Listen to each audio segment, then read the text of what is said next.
শ্রী গোবিন্দচন্দ্র সরকার, বাড়ি গাইবান্ধা সাদুল্লাপুর উপজেলার দামোদপুর ইউনিয়নের জামুডাঙ্গা গ্রামে। প্রায় ৩২ বছর থেকে আজ পর্যন্ত তিনি রসগোল্লা তৈরির কারিগর হিসেবে কাজ করে যাচ্ছেন।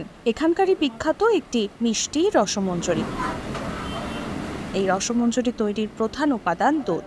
গোয়ালরা প্রতিদিন সকালে প্রত্যন্ত গ্রামের বিভিন্ন কৃষক ও খামারিদের কাছ থেকে দুধ সংগ্রহ করেন। বিকেল নাগাদ এগুলো রসমঞ্জরি তৈরির কারখানায় পৌঁছে দেন।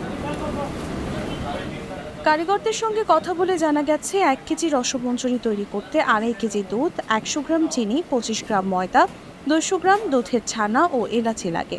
প্রথমে ছানার সঙ্গে ময়দা মিশিয়ে গুটি গুটি রসগোল্লা তৈরি করতে হয়। ছোট ছোট মার্বেল আকৃতির এই মিষ্টি দুধ জাল দিয়ে ক্ষীরের মতো ঘন করে তাতে মেশাতে হয়। এভাবে তৈরি হয় সুস্বাদু রসমঞ্জরি। ১৯৪৮ সালে শহরের সার্কুলার রোডের রমেশ সুইটসের কর্ণধার রমেশ চন্দ্র ঘোষ জেলায় সর্বপ্রথম রসমঞ্জরি তৈরি করেন। সে সময় ভারতের উড়িষ্যা থেকে কারিগর এনে তিনি এই মিষ্টি তৈরি করতেন। পরবর্তীতে ১ দশকের মধ্যেই রসমঞ্জরির স্বাদ জেলার গণ্ডি পেরিয়ে দেশব্যাপী মানুষকে আকৃষ্ট করে।